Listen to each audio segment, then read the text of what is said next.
just as good even when closed your eyes. I apologize to anyone who can truly say that he has found a better way.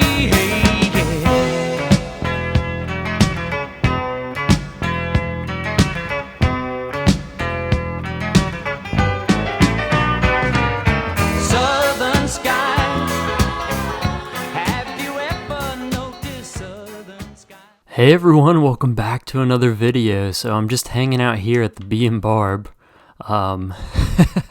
having a big glass of milk. Yeah, because that's what they have here at the Bee and Barb. And if you recognize that name, I think that's one of the little tavern places in Skyrim. But yeah, I just had to put it in here. But I'm over here on Main Avenue for a reason. And that is because I wanted to extend it a little bit. So last episode I finished up the Nether project. So I hope you all enjoyed that. You know, the Nether isn't everyone's thing. So if you did stay and watch those videos, I do appreciate it. But we're going to be back in the city for quite a while now. But yeah, I wanted to work on, well, you can kind of see it a little bit. I wanted to work on Main Avenue a little bit and extend it. So I think it was maybe like 4 or 5 episodes back. I worked all the way out to here. This is where I stopped at, and built the Red Flag Embassy here. This is an older build that my brother had done quite a few years ago. It still looks really good, but I had extended it out quite a bit. So, of course, got to continue with it, and that's exactly what happened in this episode, and or in this update. So I added a few things over here. So I extended the street out and built this kind of like retaining wall. Oh wow, that's funny. I meant to go back and bone meal these trees, but they grew naturally, so that's even better. Originally this was just like kind of dirt back here and quite a few trees and stuff, so I just wanted to build this retaining wall up here. Eventually this will probably be a building or something back behind here, but I just wanted to build this, and maybe it'll be temporary wall or maybe it'll be permanent, I'm not sure, but you can kind of go through here and the wall continues, and this takes you all the way back to the Slayers Guild headquarters. And part of the reason why I wanted to hide this back here a little bit is because, you know, the Slayers Guild, the Red Flag, they're kind of secretive factions to some extent. And while, yes, the Slayers Guild is a little bit more public facing, I didn't want them to just be like out front and center, so their base. So it's kind of hid back in here a little bit. And I think that that's a nice kind of touch.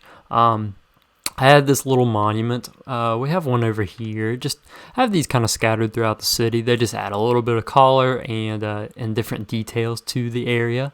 Of course, I have to add in these guard outposts. So there's quite a few of these. I think maybe this would be the 5th or 6th one. But I just wanted to put it up. It's nothing special. You can go in here. Just got kind of the guard barracks on this side. A little bit of armory. And you can walk all the way up to the top of the tower where you can shoot down. And this is a very... this tower's here for a reason, because obviously the Slayers Guild base is right there, and the embassy for the Red Flag is right here. So, you know, we gotta kind of monitor... sorry, losing my voice a little bit here. We gotta kind of monitor that a little bit. So yeah, of course, got to have the guard outposts sitting right between them. But yeah, and then continuing on down through here, I gave the Red Flag attached to their shop like a little store, like a market store thing, and it's called the Red Store, and they sell all kinds of red items. And it is not affiliated with the Red Flag, just so you know, even though they only sell red items and are connected to the Red Flag Embassy. Yeah, that makes sense. But we got some redstone, some red dye, a mushroom, tulip, and some carpet. I find it very interesting that the red carpet sticks up straight like that. I would have figured it would have just been flat, but that's there. And then we've got kind of the continuation. Well, this is going to change the name of this road, but I've got it kind of sandwiched in between the tower, and then I'm going to put a building over here in one of the coming episodes, I'd say.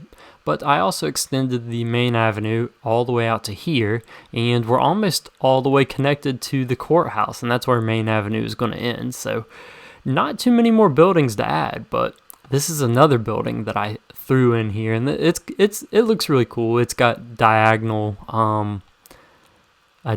building, I guess that's what you would call it. And I have listened to your all's suggestions. I've gotten so many comments saying, "Wow, Jark, you just used the same block palette, these old blocks and stuff like that."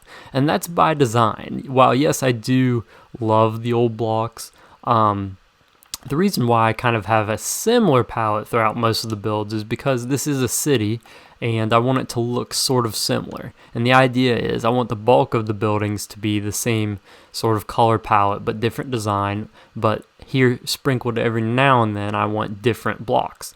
So like this, for example, or the Library of Lore over there, which you can't see, or my brother's build. So those are the ones over here. And then on the red flag side of the territory, there's a couple sprinkled throughout. But I figured I would throw in some different blocks for you all. But I think it looks good. I think this is a nice fit. And this is the Cliffside Motel. So, of course, if you guys pay attention to the lore or anything in the world, I guess, besides the builds, you'll know that there's actual citizens in here. Each building has a job, each citizen has a job, and so we need a lot more citizens because we built that factory not too long ago and they need a lot of workers. So I built this, I know, another apartment building, but you gotta have those. You would have to have those in a town like this. So hopefully you all aren't bored with this, but I'll show you inside. So we've got just kind of the interior waiting room. It's kind of nice. We've got the for rent, kind of the overflow room, just a bunch of bunk beds in here and a bunch of super nice triple bunk beds. They've got some seating and some storage above there. Over here in room B, we have Lasagna Carl's room. Most of these rooms are pretty similar, just a nice platform, double bed, some seating. We've got their closet. Nothing too special. He's not supposed to have the torch, just that lighting. We go on up here. Got this weird hallway. James, room 3. Just James, not James. So, a similar room, nothing too special. And then we have James with an S right next to James. Got a beautiful sunset painting here. Let's see. Got some funky stuff going on over here. We got Old Bog. Old Bog has room 5, and it's a double bed, so must have a family or something, and a nice view of the courthouse right there. But you can go all the way up to the top, and we've got kind of this area to look out over the city. So still a little bit on this section to do back in there, and on this side, and even a little bit over there as far as Main Avenue goes. Some random seating here. I think I meant to put that all the way through here, but I like that there's just 2 random seats, and you can get on top of the Red Flag headquarters from here, or sorry, Red Flag Embassy from here. But we do have one more apartment, and that's Wart Douglas in room 6. So you have to get on the roof and walk over and take a ladder down to Wart Douglas's tiny little room over here. Oh, I love it. It's not a bad room. Actually, a lot of people would probably like this. It's nice and secluded over here. But that is Wart Douglas's room. And yeah, you guys probably get tired of me adding these apartment buildings and all this stuff. But sometimes you have to have episodes like this where it's just adding in random things to make the city makes sense. These aren't my favorite builds to build either, so I understand if you don't absolutely love them, but they gotta happen, and hopefully you get some cool ideas from it and all that stuff. So in the next episode, I'm actually going to be working over here, back over next to the factory. I've started clearing out a little bit of trees already, but it's going to be another really big build, another multiple episode build, I would say. And I'm very excited to start working on it. Yeah, you can kind of see it. So there's the factory, the explosives factory there, but It's going to be something pretty big going in right here. So I will go ahead and do the lore reading while we sit here and look over this scene so you can think, what would this be? All right, here we go. So during the time of the Cold War, the city of Cadwallader's own beloved king, Nedward Fleam, passed away in 5130. His 28-year reign saw the most peaceful and prosperous era of the town's existence. Despite the tensions being high between the two guilds during this time, most of the citizens were more than content with his service. Therefore, the town elected to bestow a gift upon his family. From this day forward, the Fleam family will oversee the cathedral and all of its happenings. This would mark a glorious day for the Fleam family, of which there are many members, a high honor bestowed upon them, and a promise that has been kept even to this day.